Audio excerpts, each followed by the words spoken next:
आम्ही महाराष्ट्रामध्ये विधान परिषदेच्या सर्व निवडणुका महायुती म्हणून लढवतो.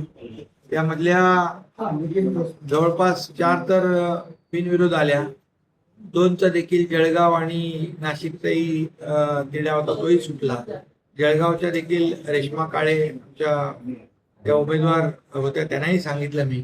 गुलाबराव पाटलांशी बोललो की आपण महायुती म्हणून निवडणूक लढवतो, तर आपल्या महायुतीचा उमेदवार निवडून येईल, शिवसेनेची सगळी मदत त्यांना मिळाली पाहिजे, अशा प्रकारच्या सूचना मी दिलेल्या आहेत.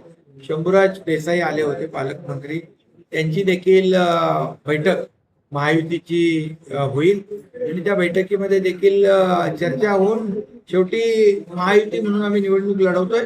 महायुतीचेच उमेदवार सगळीकडे जे बिनविरोध झाले ते वगळता जेवढ्या निवडणुका आहेत त्या महायुती म्हणून आम्ही लढवतोय. महायुती म्हणून आम्ही त्या निवडणुका जिंकणार, कारण बहुमत आमच्याकडे आहे. साहेब, आमदार उत्तमराव जानकर सुद्धा भेटायला आलेले होते. अधिकाऱ्यांनी तर पाठिंबा दिलेला आहे, सोलापूरमध्ये पाठिंबा दिलेला आहे. त्यामुळे मला वाटतं इथं महायुती म्हणूनच सगळे लोक एकत्र आहेत आणि आमच्याकडे महायुतीकडे बहुमत आहे. आणि त्यामुळेच या निवडणुका मी सुरुवातीलाच सांगितलं होतं की महायुती म्हणून आम्ही 17च्या 17 निवडणूक सुरुवातीला जेव्हा बिनविरोध व्हायच्या अगोदर आम्ही या सर्व निवडणुका जिंकणार, कारण बहुमत आमच्याकडे आहे. आणि त्यामुळे या निवडणुका ज्या बिनविरोध झाल्या त्या वगळता इतर निवडणुकांमध्ये महायुती जिंकली.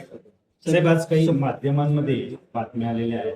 महाबळेश्वरचा जो महाबळेश्वर क्लब आहे, हे पोलो ग्राउंड आहे, तर त्या पोलो ग्राउंड मध्ये खूप मोठ्या प्रमाणात वृक्षतोड झालेली आहे आणि उत्खनन झालेले आहे.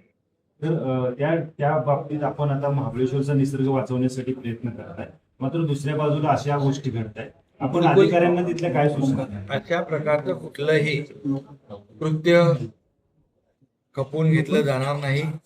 आणि खरं म्हणजे महाबळेश्वर हे निसर्गरम्य स्थळ आहे आणि इथे कुठल्याही परिस्थितीमध्ये निसर्गाचं, पर्यावरणाची हानी कुणी करत असेल तर त्याच्यावर कठोर कारवाई केली जाईल.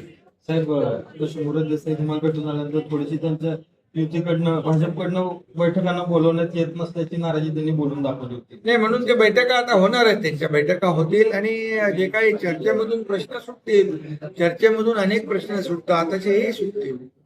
त्यामुळे काही चिंता नसावी. धन्यवाद.